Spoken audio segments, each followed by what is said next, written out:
All right, everyone.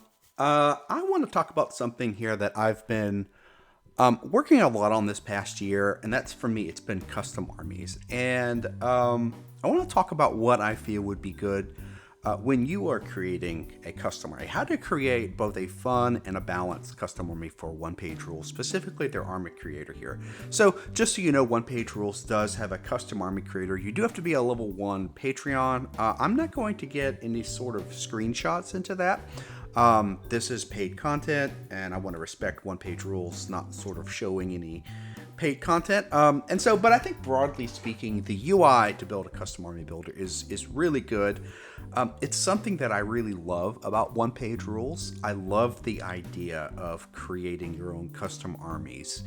I think that's so cool. I think it's what really sets One Page Rules apart from a lot of other game systems. Not only providing a way to build custom armies and custom units, but also the custom army builder is also a way to do it in such an easy way and to spread that and to get those armies out into the public.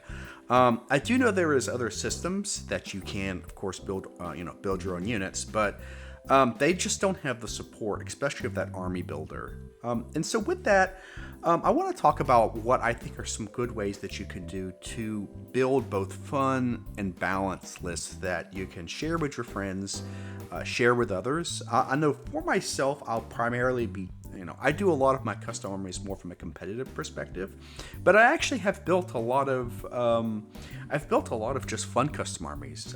I play a lot of Mage Knight with friends. And when we use OPR, I've actually built some Mage Knight factions, Age of Fantasy. So I build fun armies as well. And I want to say something real fast. Although I have a lot of experience building for competitive, I think as well, I want to talk about some of the fun side as well of what you could be looking at to build a custom army. All right, so when we get into that, I'll just share my thoughts on it. Hey, real fast, just do all the YouTube stuff, like, subscribe, and comment. I appreciate it. Let's just move forward into that. All right, so let's look at what do I think of when I think of a components of a good custom army. It's these 5 things. One, playable. It's got to be different. It also has to be fun to play with, but also more importantly to play against. A lot of armies can be fun to play with, but you have to, it's got to be fun to play against as well. It also has to be something that I think a lot of people who are designing armies miss, is something I call internally balanced. And we'll get into that later. And the other thing, I think the most important thing, it's got to be play tested as well. Now, the reason I'm doing this, like I said, I would love if custom armies become a big part of One Page Rules. And I think there's a lot of people who love creating them. I want you to create armies that people are going to enjoy playing with here. So let's get into it. The first thing that I think is one of the most important parts about One Page Rules that's different than a lot of it is this points calculator here. And we're going to get into that about how do you build an army. Okay, so the first thing I would say is that the points calculator, it has some limitations on it. I think this is something that is, I love the points calculator and I love this balance system they use for points in One Page Rules, but it has its limitations. It is very difficult to what we call build hybrid units. You can have hybrid units in your custom army and it still be playable, but what I always say is you don't want all hybrid units, right? You basically you want to have a combination of some hybrid units, but you also need what I call more efficient units as well. One of the things that's different, I think, that One Page Rules is that, so One Page Rules, people are coming to play One Page Rules because they really like, I think, a very streamlined, fun game and I would say from a points perspective, a lot more of a balanced game. They aren't, I think, really coming to play One Page Rule necessarily, I believe, for like their fluff sake. Some do. But what I would tell you is that when you're building your army, you want your army to be good. I would say avoid building army or adding ability, what I call for just fluff sake, right? You just think this would, quote, be cool. I think it being cool, but it's also, units have to be useful. And going back into it as well, I think that you can have hybrid units, but you want to make units a little more efficient when it comes to hybrid units. In other words, things that, if you're going to have ambush on units, try to give them a short-range weapon option, because just, since you are paying for everything in a very linear fashion, you do want to be able that your units are going to just sort of work that way. I would also say try to avoid what I call bad combinations of special rules. This is things like having very fast and long-range weapons, since you're sort of in a linear way paying for both very fast and your long-ranged weapons. This sort of makes that unit very inefficient. Find ways to say, and this also I think just sort of makes sense from a practical perspective in reality, right? Most in reality's sakes, they don't really, when you think about military units, they don't try to just add on stuff extraneously. There's just a natural efficiency to units in war. Another thing I would tell you is that when you're building an army, try to always, don't make it so that it just has a play style that's just, not going to work. Things like if you have slow and no range support, right, that all the army does is just can move forward. It's not going to be a fun, even if it's fluff wise, it's not going to be a very playable army. I would also, you always want to have certain rules, things like Strider and flying in the army. There's just, with it being difficult in terrain what it is, you have to think practically speaking. Your army should be good enough that it can win games. People aren't going to want to play your army if it just sort of constantly gets smashed into the ground. This is one of the first things I see is that when people are building armies is that they want to build an army and just sort of say, oh, this is what they imagine it to be in these units' heads, rather than saying, this army actually has to play on a field. So keep that in mind. It's got to be playable. Make it so that your army is it's good, And I would say it's got to be good, especially when we think about something like an Alien Halves or Orcs, Blessed Sisters. It's got to be, it's got to stand a chance against some of these higher tier armies. Another thing I think I oftentimes see, and I've seen a lot of custom armies, people send them to me, is it's got to be different. You want, if you are going to rebuild an existing army, like Battle Brothers, for instance, or, anything really, you want to make it different. Give people a compelling reason to play this army instead of just the original one. I would always say try to avoid what I call the universal special rules crutch. In other words, just saying if I give all the units a universal special rule, then that's gonna, make it different. Try to create new units. Another thing I will say is that create unique upgrades across the units, right? I would say avoid trying to have all of your units have the same upgrades. It sort of makes those units sort of pointless. Expand your weapons, add some additional weapons to your army that's going to really make it different. That's going to make it play a little different and give some additional options. One thing I've seen a lot of custom armies, I would push the boundaries a little more, right? I think a lot of armies that I've seen being created from a custom, they don't push things enough, right? They feel too similar to either an official army. And I would just encourage you, try to push things. Look at the upgrades. Look at the weapons. You can provide similar units, but provide some new units. Provide some new upgrade experiences. Provide some different weapon options so that these units actually play different. And I don't mean just, like I said, make new play styles happen. Give your army a different way of playing, even if it is a similar army. One of the things as well that I think it's sort of the exact opposite when I say something playable. When the first thing I said was, hey, make an army playable. It's got to actually be a relatively decent power level army. On the other side of that, I would say, here's the thing. I think that you can create a powerful army, but that army is still sort of fun to play against. One of the things that's very attractive to one-page rules is that the game system really avoids a lot of the gotchas, the sort of what we call unfair ways of winning that may be 40k, or a lot of the other games, especially I think 40K, where you just sort of win by, I always say, like, maybe underhanded tactics. You want your army.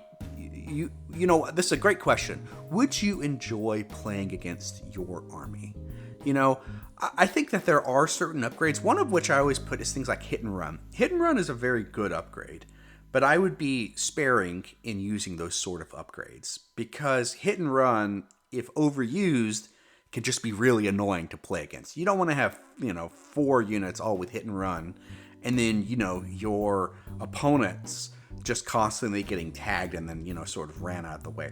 Hit and run is, I think it's a good upgrade, but it's an upgrade that you need in your army to be very sparing about it. Another thing I would tell you is that avoid, especially when it comes to universal rules, avoid what I call hard counter special rules. These are things like Aegis. And these are also things like stealth. If you have an army that just, this is one of the reasons I don't like Knight Brothers. I don't like Wolf Brothers either. We'll get into that as well. These are special rules which basically hard counter an entire playstyle, shooting or hand-to-hand. I would say avoid. It's okay to have some of these things like Spell Warden or Aegis or Stealth on certain units, but you don't want to build your army in a way that someone can bring all Aegis, all Stealth, all counterattack. That's just not going to be very fun. I would avoid, especially a great combination, I think, is things like Poison and AP4, where you basically have weapons that your opponent just doesn't get any saves effectively. 6-up rerollable is in the save. That's the sort of thing that's a feels bad sort of moment. I would generally, if you can, avoid things. If you're gonna have poison in your army, really limit that AP. It's just not a fun thing. People want to roll saves, Another thing is I would avoid things like multi-attack, counter, and counterattack. Now, it's one of the main reasons I have a problem with Wolf Brothers. I think that counter and counterattack are decent rules, but I think one of the things that makes Age of Fantasy, I think, a really well-designed system is that they limit the number of attacks a counter or counterattack unit can have to just 1. The moment you give your units 3-4 attacks with counterattack, it really is very annoying for an opponent to play against that. A great sort of core rule when you talk about playing, win honestly. When you're playing against your army, like I said, would you want to play against your army, and can your army sort of win in a fun, and what I say is an honest fashion? So the next thing is, it's a little more technical, but it's something called internally balanced. So when we talk about balance in a game, we're generally, broadly speaking, talking about external balance and internal balance. Now, external balance is what we generally look at as the balance of the armies against each other, external. But there's also another concept, and you hear it a lot, called internal balance, where an army, and I see this in so many armies, where an army just has basically throwaway units that are sort of pointless because no one is going to play them, because there are other versions of that unit which are just objectively better. This is just sort of grounded in reality. No army in just reality would keep units which sort of aren't good, which are pointless, right? Just in the reality of the situation, every force in a real army is supposed to have its purpose. And I would generally tell you, avoid things what I call redundant unit as well, which is that they're 2 units, they have similar upgrades, but maybe one of them just has certain stats which just make it objectively better. You want to differentiate your units. You want every unit to have its purpose. I avoid things like, don't have all the same upgrades on all of your units. Try to break those upgrades and break those buffs across different units so that only certain units have a very powerful upgrade, right? It isn't available to all the units, so that you can bring a few of those units, but you also have to bring some other units as well. Encourage differentiation. What we are trying to do in war games, we're trying to mimic real war games. And in real war, and in real army battles, just historically speaking, there has always been differentiations of troops. And you look across the world, maybe if we're getting past ancient combat, Differentiation has always been a part. I think it makes armies a lot more fun to play. So encourage differentiation.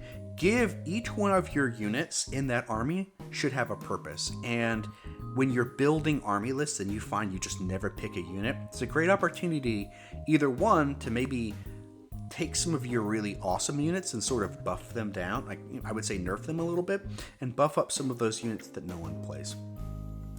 The last thing I think goes without saying, but I think that I would encourage playtesting. One of the things that I would say, even if you're playing fun armies, I always tell you playtest against a top tier army like Alien Hives. If you want, obviously if you're building an army, a custom army, you want people to play it, right? It's something that you're passionate about. And people, it sort of goes back to the first one about being playable, right? But the way that you find out if something is playable or not is by testing it. And you want to test it, one, against the powerful army. I would say, put in some reps against Alien Hives or some Orcs or Battle Brothers, just put in some rep against some different armies. Also, make sure your army can work within the basic rules and scenario. So if you're going to build an army, don't assume that the only way the army is going to be good is if you play with, all the a great example is like the advanced. Like I love some of the advanced rules they've been coming out. I love the advanced actions, but I think the army should work well with just the basic rules and the basic scenario. Hey, ask your friends for feedback. Ask them to play the army. Ask your friends to play against you with the army. And I have done this constantly when I do my armies. I constantly change them. I play games with them, and then I change them. And I change them constantly over months. I'm like, okay, this needs this needs that. Because you're not going to get it right the first time. All right, hey, thanks for watching. Would love to get feedback, like, subscribe, and comment. Hey, send me your custom list. You can go on my Discord. I generally review lists, so happy to do that for you.